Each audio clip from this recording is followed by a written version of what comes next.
Hey guys, um, just want to get some thoughts out about this latest loss to the Panthers today, 27-23. For some reason, I'm strangely calmed down, which I didn't think I would be at this point, not too far after the game. No, I was mad at the time, but I don't know, just one of those modes, thinking about everything that's happened and looking ahead. Um, I think for me, when I went into this game, obviously I was expecting to win. And the two things I think I wanted to see was I wanted to see, first, a win, of course, but secondly, I just wanted to see improvements from last week. And to look on the positive side, there were some improvements. I remember thinking I wanted to see some drives, sustained drives, because I felt like we hadn't been having those. We had one during the course of the game where we went, I don't want to say about 80 yards, or no, it was like 90 yards, I think, 95 yards maybe even to score the touchdown.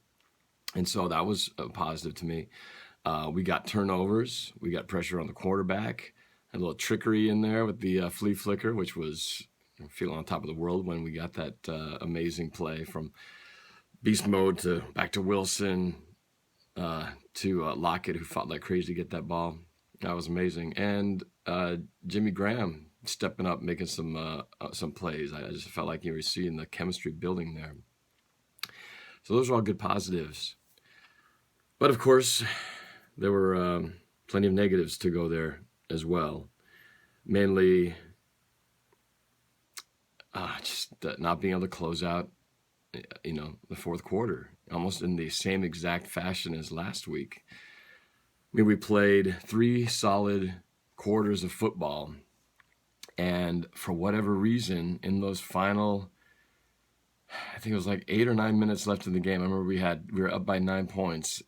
And I remember talking to my wife Jen. I said, "We got the ball. All we have to do is just get sustain a drive long enough. You don't even have to score. Just sustain it long enough so that we a few first downs and the time will run out. We won't even have to worry about the defense having to hold the lead because they won't even have time to get maybe one score and that's it." But I think we went 3 and out. They scored. And I said, as a must score, the Panthers to win this game, the Panthers have to score, and they scored. And of course, they gave back to us. That's when we were approaching a 2-minute warning, and then now it's just a horrible possession where we threw the ball when I don't understand why we weren't running it. The clock was stopped. We had the holding call. I mean, everything went against us there. Didn't get the first down and went out of bounds. I mean, it was like the worst thing that could happen in terms of setting up the comeback and win by the Panthers in the final 2 minutes. So that was just painfully difficult to watch unfold. So,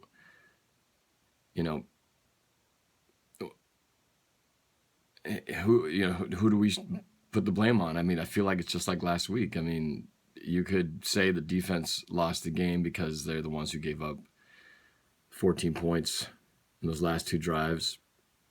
Was it 13 points? Whatever, the 2 scores. And that's easy one to point at. And then that final touchdown was, again, another breakdown. And it looked like a breakdown in communication in the secondary, leaving a guy wide open, just like last week. I mean, the tight end has been our Achilles heel this season, it seems like. And so it felt like, whatever improvements we made throughout the rest of the game fell apart in the last, 5 minutes. And so, it begs the question, why is this happening? I think some things to keep in mind that people, I think, tend to forget is that, we did lose our defensive coordinator who has, led the Falcons to a, 5-1 start, doing amazing.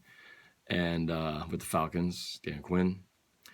And we also lost our linebacking coach, Ken Norton Jr., who's now the defense coordinator for the Raiders. You can't not, ignore the value of what those guys brought that we'll never see because it's all, a coaching philosophy, a coaching style, what happens day in, day out on practice field and in the film room and so forth. So we're going through, I think, some degree of growing coaching pains on some of those aspects, and that may be why our defense isn't performing like they have been accustomed to. But it's very puzzling because you think of Pete Carroll, he's a defensive coach first, and it's such a strong philosophy about it's not how you start, but how you finish. Can't win the game in the first quarter, second, third quarter, fourth quarter. But that's all we've been doing for the last practically every single game since the Super Bowl, is losing games in the fourth quarter. So it goes completely against the philosophy, and it's mind-boggling why that is happening. So, you look at the record, and 2-4, it's not good. Drop to the bottom of the division. But again, looking at the positive side, you got to remember still that we are still a good team, because in every one of these games, including the Super Bowl, we have been ahead at some point, namely in the fourth quarter. So it's not like we're getting blown out and suddenly we're just this horrible team that can't do anything at all. We have been in games and winning games. So we are not that far off. It's just that finish that we're lacking. And, if you want to really be totally honest with yourselves about this team, look at the 2 years we've been to the Super Bowl, right? I mean, it's easy to say, we're great because we made it to the Super Bowl 2 years in a row. But look at some of these games that we won that we probably shouldn't have, or had a lot of luck doing so. I think about the Texans game. We came back from, I think, 20 points down or whatever that was. Buccaneers game, 21 points down. So many games that we just happened to be on the right side of the fence when it all came down at the end. And sometimes it was luck.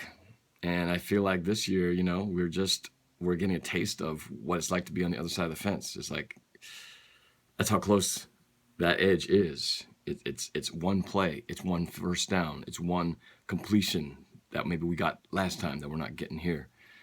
And that doesn't make your team horrible. It means you just didn't execute at the most important time in a game. That's making the difference. So, everything that could go wrong for us in terms of being on the wrong side of that has been pretty much happening this year. But that doesn't mean we're a horrible team, I mean, we are, we're 2-4. And right now, I feel like, we could easily be 1-5. We could easily be 4-2. We could be 5-1. Heck, we could be 6-0. If you change one thing here, one thing there. And, it's just as difficult to put a blame on, who do you blame more? Is it the offense, or is it the defense, or is it something else? Again, the defense are the ones who gave up the points. So it's easy to point fingers and say the defense blew it. But you, again, go back to that point in the game where, 8 or 9 minutes left, or even 2-minute warning section, you get the offense, get one more first down. I don't think we're even talking about the defense. I think we're just talking about the win, and we never have to see that part. So it's a two-way street between the offense and the defense. And the defense spent a lot of time on the field, especially in that last, half of the game, or last half of the quarter, because the offense wasn't getting drives. So, things that we have to keep in mind.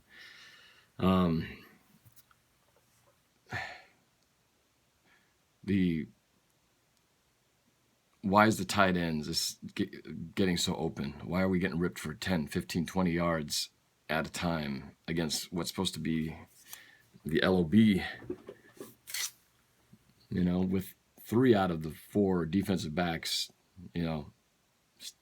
of the original LOB still in there. Why is that happening? What is it?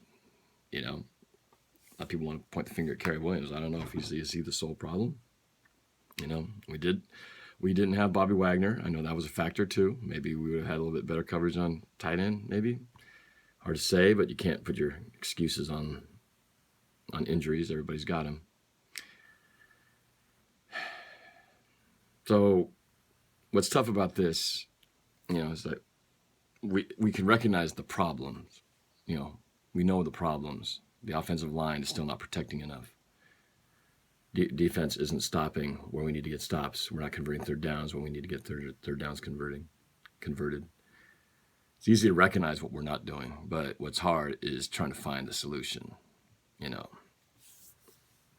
it's like when I sit around sometimes with Andrew or Pat, I'll, especially with my buddy Andrew, God bless you, man. But he ain't exactly the biggest Darrell Bevell fan in the world. But sometimes I'll ask him, well, what would you call? And I don't think sometimes he knows what it should be. Of course, we're not, as fans, paid to know. They're the ones who are being paid a lot of money to know. But the point is, it's a lot easier to criticize what's not working than it is to actually figure out a solution when it's not. You know what I mean? It's not. Sometimes you go into these rooms and meetings of creative sessions in my line of work where a lot of times people shoot down things. It's easy to say, oh, that's dumb. Oh, no, I don't like that. That's no good. And I said, well, you got a better idea? Easy to criticize, hard to find the solution. So with that, though, we are not out of this yet. Okay, it may feel like the bottom of the barrel, but we're not. Still early enough in the season. But the fact is, the odds are growing against us in terms of our ability to find success towards the end of the year. I'm not being pessimistic. I'm just simply telling you the reality. When you win, when you go 5-0, 6-0, you have a nice little cushion that allows you to make mistakes down the line.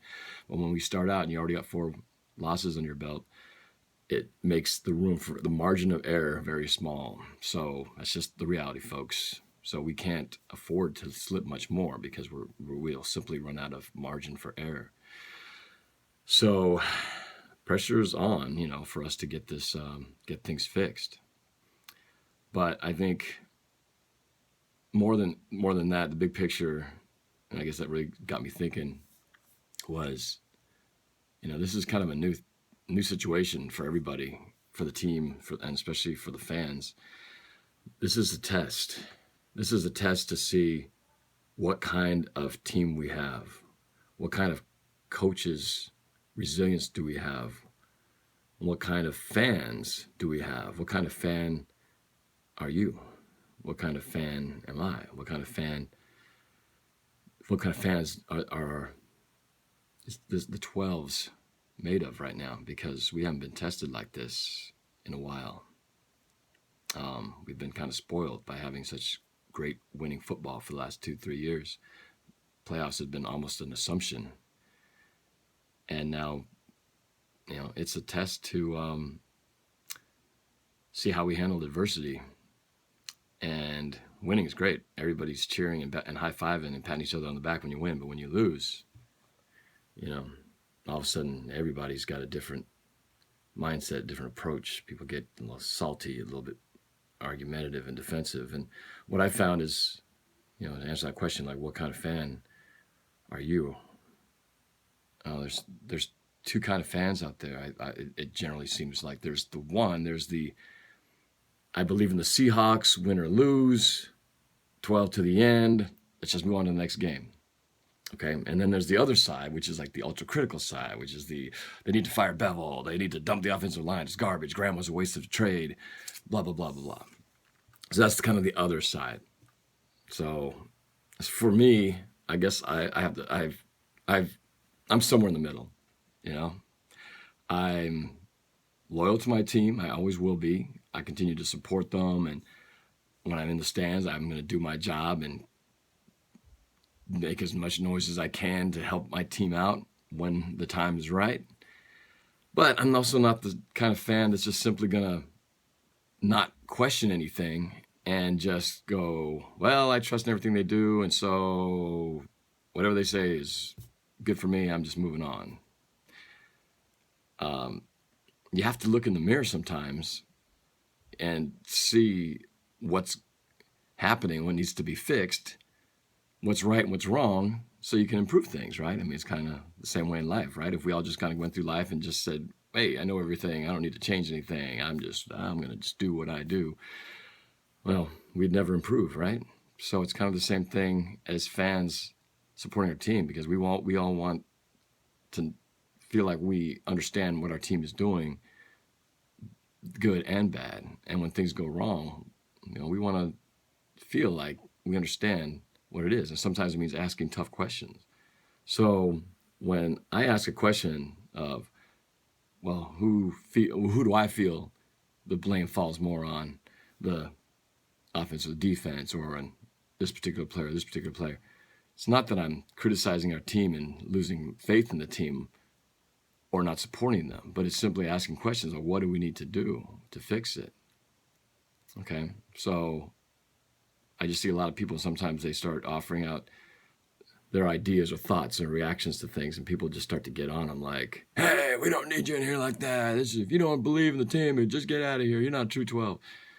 So remember, you can still support your team wholeheartedly, but that doesn't mean you just simply ignore or stop asking questions.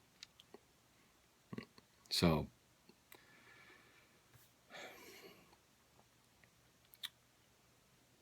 I said this last game was not a must win, but is about as close to a must win as possible. We didn't win it. So we're kind of in must win territory, at least when it comes to teams that you should be able to beat, like the 49ers. But I am not taking anybody for granted anymore. There's no, oh, we got this win. This is sure. We're that team that people are going to look at now as, oh, we got these guys. They're not the same. They're not the NFC champions of last year. They're not Super Bowl contenders anymore. We got to play. We got to be the other side. So we're at a tipping point. This is that kind of tipping point where either the wheels come off the bus and everything falls apart, and I'm speaking in terms of the team itself or even us as fan base, or we come together and fix what needs to be fixed. I believe we can. I still believe we can. And the reason is because I believe the talent is there. The team, for the most part, is still intact, and we've been able to do it. We have been doing it. We just haven't finished the job. We're in every game. We've been winning at some point in every game. So we're able to do that much. And it's the little things, the little execution. So I do believe we can do it, but it's going to take something more than what we've seen this season. Because whatever we've done so far, it hasn't been good enough. So we're going to have to reach in deeper. The coaches are going to have to find some better way to motivate, to teach, to get them to execute in a way that's better than what we've done, because it hasn't been good enough. So the question is, can they? Will they? I think it just comes down to, it's up to them. It's up to you. It's up to us to decide, if we believe we can do it and take that next step, take it to the next level. All right. Sorry to get all heavy on here. Oh, heavy Norb. But it's a bummer. It's a weird place to be. I haven't been there in a long time. So, all right. Short week. Got to turn around quick. Going down to 49ers. Must have this one. All right. Let's get it done. All right. Keep believing. Ask the questions. But never stop supporting. Never stop supporting each other. Never stop supporting your team. And I hope the coaches and I hope the players do the same thing. Come together. Work as a team. Get each other's backs. And we can get this done. All right. Go Hawks.